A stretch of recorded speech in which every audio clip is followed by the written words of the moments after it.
يا صل وسلم دائما ابدا على حبيبك. لیکن افسوس کہ اس والہانہ محبت اور عاشقانہ اور ہمدردانہ شفقت کے باوجود آپ کو نعمت اسلام کی دولت نصیب نہیں ہوئی اور وہ اس دولت سے محروم رہ گئے.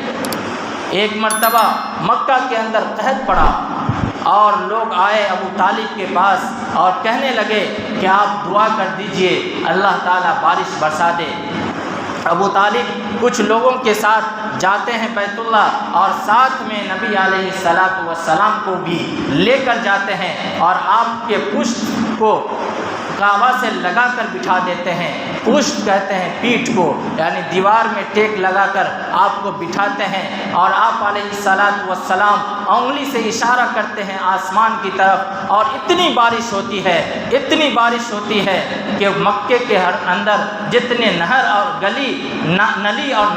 نلی تھے سب کے اندر پانی بہنے لگتا ہے اور سب سیراب ہو جاتا ہے. یہ نبی علیہ السلام کے بچپن کے حالات تھے. اسی وجہ سے ابو طالب یہ کہا کرتے تھے اے روشن اور منور چہرے والے کہ جن کے چہرے کی برکت سے بارش مانگی جاتی ہے.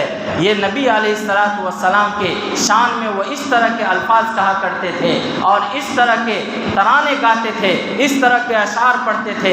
اس قدر آپ علیہ السلام سے محبت کرتے تھے.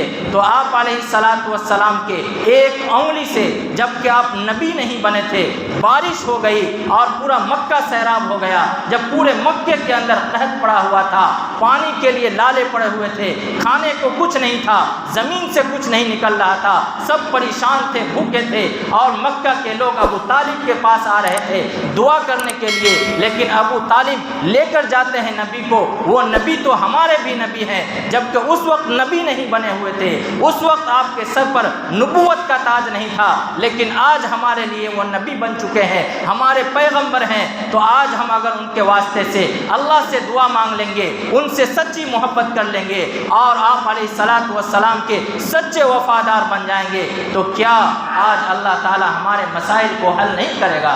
ضرور کرے گا. تبھی تو اللہ کے نبی نے فرمایا لا یؤمن احدکم حتی اکون احب الیہ من والدہ وولدہ والناس اجمعین، کہ کوئی آدمی اس وقت تک کامل ایمان والا نہیں بن سکتا، اس وقت تک مکمل ایمان والا نہیں بن سکتا. یہ کہیے کہ وہ آدمی اس وقت تک سچا اور پکا مسلمان نہیں بن سکتا جب تک کہ آپ علیہ السلام سے اتنی زیادہ محبت نہ کرنے لگے کہ جتنی محبت اس کو اپنے والد سے یا اپنے اولاد سے ہے، بلکہ کل کائنات سے جتنی محبت ہو سکتی ہے اس سے کہیں زیادہ محبت آپ علیہ السلام سے جب تک نہیں ہوگی اس وقت تک اس کا ایمان کامل نہیں ہوگا. ہم سب اپنے بارے میں سوچ سکتے ہیں اور اپنے بارے میں اپنا فیصلہ سنا سکتے ہیں، خود اپنے بارے میں یہ کہہ سکتے ہیں کہ ہم نبی سے کس درجے کی محبت کرتے ہیں. اگر نہیں کرتے تو آج بھی وقت ہے، آج بھی زندگی ملی ہوئی ہے، آج بھی آنکھ کھلی ہوئی ہے، آج بھی آپ کے وقت ہے، آپ کے پاس بھی مہلت ہے. آج بھی آپ نبی کے سچے وفادار بن جائیے، نبی کے سچے عاشق بن جائیے، نبی کے احکام پر آج بھی صحیح طریقے سے آ جائیے. تو آج بھی اللہ تعالیٰ نبی کی محبت کی وجہ سے، نبی کے اتباع کی وجہ سے اور نبی سے والہانہ عقیدت کی وجہ سے آج بھی ہمارے مسائل کو حل کر دے گا. بہت سارے لوگ وہ ہیں جو سننا چاہتے ہیں اولیاء اعظام کے واقعات کو، تو کیا اللہ کے نبی سے بڑھ کر کوئی اللہ کا ولی ہو سکتا ہے؟ دنیا کے اندر نبی علیہ السلام کے جو صحابہ ہیں اور اس صحابی کے جو خادم ہیں، اس خادم کے جو پیر کا دھول ہے، بعد میں آنے والے لوگ چاہے وہ کتنے بڑے ولی ہوں، اس کے کروڑوں درجے کے جو بال اور جو مٹی کا دھول ہوتا ہے جو اس کے قدم سے لگ گیا اس درجے تک نہیں پہنچ سکتا، تو نبی تک کیسے پہنچے گا اور نبی کے مقام کو کیسے پائے گا؟ تو کیا آپ علیہ السلام کا تذکرہ کافی نہیں ہے اس بات کے لیے کہ یہ تذکرہ اللہ کے سب سے محبوب بندے کا تذکرہ ہے؟ یہ کافی نہیں ہے کہ اللہ کے سب سے بڑے ولی کا، ولیوں کے سردار کا تذکرہ ہے؟ پھر بھی ہم یہ خواہش رکھتے ہیں کہ اولیاء اعظام کے واقعات کو سنیں یا اس پر تقریریں ہو، اچھی باتیں ہونی چاہیے، واقعات پڑھنے چاہیے، لیکن جو ولیوں کے ولی ہیں، جو ولیوں کے سردار ہیں، پہلے آپ ان کو تو جانیے، پہلے آپ ان سے تو سچی محبت کیجیے، پہلے آپ ان سے تو سچی عقیدت کیجیے،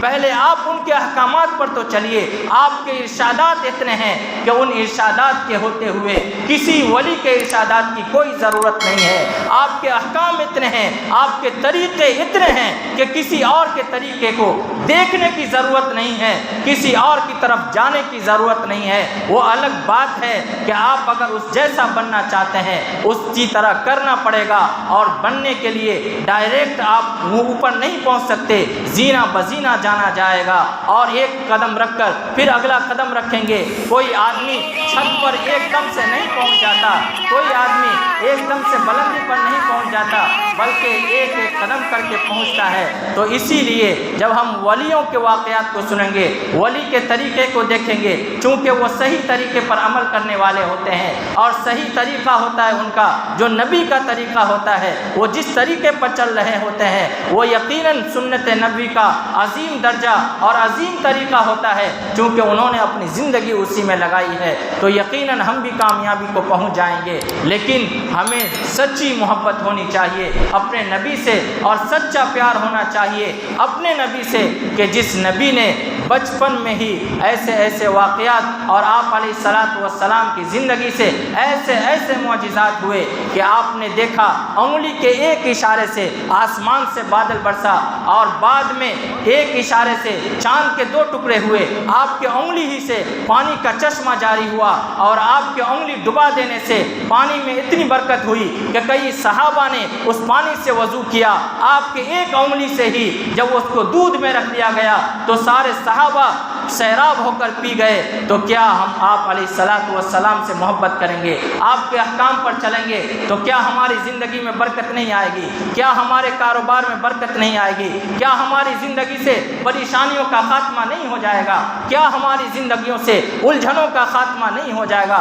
یقیناً ہوگا، لیکن کمی ہماری ہے کہ ہم اس طریقے پر مکمل نہیں آ رہے ہیں، مکمل طریقے سے نبی سے محبت نہیں کر رہے ہیں، مکمل طریقے سے نبی سے عقیدت نہیں ہے۔ صرف چلا لینے کا نام اگر دنیا میں دیکھا جائے تو نبی کی شان میں نعت پڑھنے والے اتنے لوگ ہیں جن کو آپ شمار نہیں کر سکتے، بے انتہا، اور ہر مذہب کے لوگ آپ علیہ الصلاۃ والسلام کی شان میں نعت پڑھی ہے، آپ کا ذکر خیر کیا ہے، آپ کی تعریف کی ہے، لیکن کیا اس کا نجات ہو گئی؟ کیا اس کے لیے کامیابی مل گئی؟ کیا وہ ایک مقام تک پہنچ گئے؟ نہیں پہنچے۔ آپ دوسرے کو چھوڑ دیجئے، خود ابو طالب کو دیکھ لیجئے کہ جب انہوں نے نبی کی بات نہیں مانی، نبی کی خواہش پوری نہیں کی، تو نبی کے چچا ہونے کے باوجود اور نبی کی زندگی میں آپ سے ہمدردانہ شفقت اور محبت رکھنے کے باوجود اور ہر طرح سے مدد کرنے کے باوجود وہ نجات نہ پا سکے، وہ کامیاب نہ ہو